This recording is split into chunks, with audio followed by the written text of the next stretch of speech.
आपने देखा होगा कि मऊ भाजपा के विधायक प्रदीप पटेल की मऊगंज एडिशनल एसपी के सामने चरण के ऊपर उसे लोहा लगा, इसको लेकर आप क्या मानना है? देखिए क्या है, विधायक जी के बारे में तो मैं कुछ चर्चा नहीं करना चाहता, इसलिए कि उनकी प्रवृत्ति बन चुकी है कि हर ऑफिसों में जा करके कहीं चरण बंदन करना तो कहीं कुछ करना या सुर्खियां बटोरना। लेकिन बाद में सुनने में आया कि उन कह रहे थे कि कहीं शराब माफिया तो कहीं कुछ, ये सब सारी बातें। तो हमारा ये कहना है कि पहली बात, जहाँ नशा मुक्ति का सवाल है, बिहार सरकार नीतीश कुमार ने वहाँ पे पूर्ण शराबबंदी की है। अब 20 सालों से मध्य प्रदेश में सरकार है भारतीय जनता पार्टी की, बीच में 13 महीने की सरकार कांग्रेस की बनी थी। तो हम समझते हैं कि अगर सच में नशा के खिलाफ अगर सांसद, विधायक और प्रधानमंत्री जिस तरीके से उनकी बातें, तो सदन में इस बात पर क्यों नहीं चर्चा होती कि मध्य प्रदेश में पूर्ण शराबबंदी हो। इसके आड़ में कोरेक्स का धंधा होता है, इसके आड़ में गांजे का धंधा होता है, और इसके आड़ में पैकारियाँ होती हैं, घर घर गांव-गांव शराबें बिकती हैं। तो हमारा ये कहना है कि इनको इस बिंदु को यहाँ पे नाटक करने के बजाय उनको सदन में बात पूरे ताकत से उठाना चाहिए। मतलब ये समझाया कि ऐसी कोई स्थिति बनी जिसकी वजह से इनको ये बहाना। देखिए, जहाँ तक मऊगंज का सवाल है, मऊगंज में यहाँ भी नया नया जिला बना और निश्चित रूप से वो सत्ता पक्ष के विधायक और उनकी सरकार, उनको बड़ी उम्मीद रहती है कि कोई भी व्यवसाय चले तो सारे अधिकारी कर्मचारी हमको कमीशन दे। हो सकता है अब यहाँ दो ही धंधा है, एक शराब, अब दूसरा बालू गिट्टी आने वाला है माइनिंग। तो इसमें या तो कमीशन बंद हो गया होगा उनका, या तो उनको कम मिला होगा, ये भी एक मुद्दे है, इसके लिए भी वो किए होंगे। और तीसरी बात तो हम ये कहते हैं कि भाई वो खुद ही, ज़मीन का मामला ले लीजिए आप, मैं तो उनके ऊपर आरोप लगाया कि 75 एकड़ ज़मीन उन्होंने अपने निजी परिवारजनों के नाम खरीदी, और जिनकी भी ज़मीनें सामने पड़ी उनको या तो उनके खिलाफ अपराध दर्ज कराया या तो उनको जेल भेजे। ये भी तो एक लूट का अड्डा बन चुका है मऊगंज। एक बार धरना बैठे थे शराब को लेकर, और वो अभी शराब की दुकान नहीं चालू है। वो सिर्फ उतने धरना पर बैठते हैं, उतने काम करते हैं जितने में उनका कमीशन फिट हो जाए, और जहाँ कमीशन की हेरा फेरी होती है और वहाँ पर वो सीधे सीधे वो मुकर जाते हैं। अभी मैं एक घटना बताता हूँ जहाँ का आरोप वो मेरे ऊपर भी लगाए। बराव में एक घटना घटी, कुछ परिवारजनों के साथ पुलिस ने रात को मारपीट किया। उसके पहले एक पहाड़ी में घटना घटी जिसमें एक ब्राह्मण की चुदई काटने का विषय आया। वही टीआई वहाँ पर पदस्थ था जब चुदई काटने का विषय आया। अब आरोप आया कि यह चुदई पुलिस ने काटी, लेकिन उसको वो डाइवर्ट दूसरी तरफ करना चाहते हैं, और उसका ट्रांसफ़र भी हुआ उसी बिंदु पर, वहाँ से वो लाइन हाजिर कराए गए। लेकिन जब रात को घटना घटी तो वही टीआई वहाँ पर पिटे जो चुदई कांड में शामिल थे। और जब चुदई कांड में शामिल हुए तो विधायक जी सीधे सीधे रात को 2 बजे पहुँचते हैं उनका आंसू पूछने पुलिस वालों का। तो जब चुदई कांड इतना बड़ा उनको भारी पड़ा कि यहाँ पे जो है तो कुछ लोगों ने ऐसा किया वैसा किया, तो हम ये कहते हैं कि एक तरफ आप ये कहते हो कि चुदई कांड वही पुलिस शामिल, और वही पुलिस रात को जाती है वहाँ पे मारपीट करती है और उसकी आप तरफदारी करते।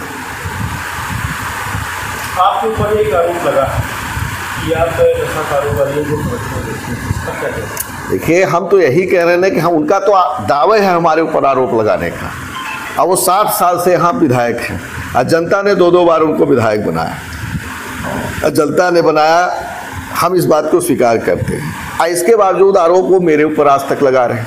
भाई, प्रधानमंत्री नरेंद्र मोदी जी, मुख्यमंत्री मोहन यादव जी, सरकार भारतीय जनता पार्टी की है, और इसके बावजूद आरोप हमारे ऊपर वो लगाएंगे।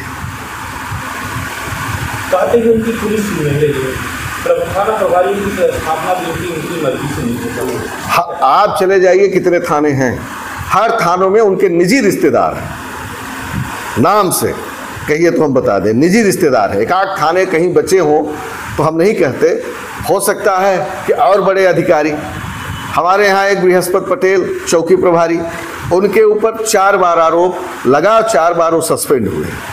अब 4 बार कहीं न कहीं वो गलत काम किए, तब तो उनको पुलिस ने सस्पेंड किया। उनको चार्ज दिलाने के लिए पूरी ताकत। तो हम तो समझते हैं कि उनकी सुरक्षा तभी हो सके, इसलिए कि वो ये भी कहते हैं कि गुंडों से मुझे शंका है, गुंडे हमें मारे। कौन से गुंडे उनके पीछे पड़े हुए हैं? तो हमारा ये कहना है कि वो बृहस्पति पटेल को अपना यहाँ का एसपी का चार्ज दिला दे, तब वो सुरक्षित रह पाएंगे। अभी बदल हुई पुलिस थाना, वही हम कह रहे हैं कि उनके सब जगह निजी रिश्तेदार बैठ चुके हैं, निजी रिश्तेदार।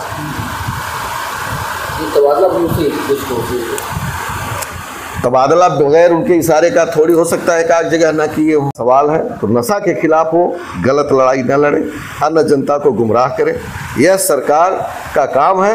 और सरकार चाहे तो एक दिन में यहाँ नशा बंद करा सकती है। और नशा में वो खुद लिप्त हैं, कमीशन में खुद लिप्त हैं, वो बंद नहीं कराना चाहते। अब आरोप कांग्रेसियों के ऊपर वो मरते हैं। तो मेरा आप सबसे अनुरोध है कि वो गलत, आप सबसे के माध्यम से अनुरोध है कि वो गलत आरोप कांग्रेसियों पर नहीं लगाए। अभी मध्य प्रदेश में इतना बड़ा कोरेक्स का, ड्रग्स का मामला पकड़ा गया, जो उप मुख्यमंत्री के बगल में उनका करीबी आदमी पकड़ा गया। राजेंद्र शुक्ला जी यहाँ उप मुख्यमंत्री हैं, जा करके योगी सरकार से उन्होंने गुहार लगाई, योगी सरकार कोरेक्स बंद करे। तो क्या योगी जी मतलब कांग्रेस पार्टी के मुख्यमंत्री हैं क्या? तो चाहे उत्तर प्रदेश की सरकार हो, चाहे मध्य प्रदेश की सरकार, पूरा नरेंद्र मोदी भारत के प्रधानमंत्री, वो महाराष्ट्र में जाकर के भाषण देते हैं और ये कहते हैं कि कांग्रेस पार्टी शराब और नशा के दम पर सरकार बनाना चाहती है, युवाओं को गुमराह करके। और पूरे देश में भैया 10 सालों से आपकी सरकार है, पूरे प्रदेशों में आपकी सरकार है, हर जगह आरोप कांग्रेस पर लगाते हैं। अपनी नाकामी आप कांग्रेस पर मरते हैं। तो जहां तक हमारे मऊगंज का सवाल है, विधायक जी न गुमराह करें और न गुमराह हों, अब कांग्रेसियों पर झूठा आरोप न गढ़ें। और मऊगंज की जनता उनको विधायक बनाई है तो उसको भी परेशान न करें, पुलिस से जेल सब कुछ प्रताड़ना वो करा रहे हैं, कराएं, और जो भी उनको करते बने कराएं, बशर्ते वो नशा के खिलाफ अगर है सच में। उनका कोई भी पीए ऐसा नहीं है जो शराब न पीता हो। जो उनसे जुड़ा हुआ उनका कार्यकर्ता है, उनके समाज का भी वही गांजा बेच रहा है, मैं लिख करके देने के लिए तैयार है। अगर उनमें दम है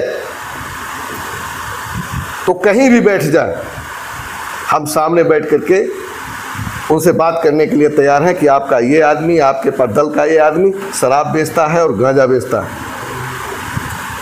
उनके द्वारा ये भी बोला गया है कि विधानसभा चुनाव में आपके द्वारा दारू बांटी गई है, और एक फोटोग्राफ से दिखा दें। और हम भी कहते हैं कि करोड़ों रुपए, अरबों रुपए वो बांटे, अब बांट करके चुनाव जीते। कौन सा मेरा कार्यकर्ता शराब बेचते हुए, शराब बांटते हुए पकड़ा गया? एक व्यक्ति कोई बता दे, वही बता दे। हाँ, लेकिन हम प्रमाण उनको दे सकते हैं कि कितना कमीशन शराब के दुकानों से वो लेते हैं। तो वो पुलिस प्रशासन के ऊपर भी उनके द्वारा आरोप लगाया जा रहा है। देखिए, पुलिस और वो मिले हुए हैं, एक दूसरे के चट्टे बट्टे हैं। पुलिस और शासन और प्रशासन ये दोनों भारतीय जनता पार्टी के ही हैं। ये लोग मिल करके सिर्फ कांग्रेस पर झूठा, कांग्रेसियों पर झूठा आरोप मरते हैं। और बाकी सब कमीशन का झगड़ा है, कहीं विधायक जी का कम हो जाता है तो कहीं पुलिस का। अभी नया जिला बना हुआ है, अधिकारियों को भी नहीं पूछ रहा। यहीं कलेक्टेट में अपर कलेक्टर 10,000 की घूस में पकड़ा गया।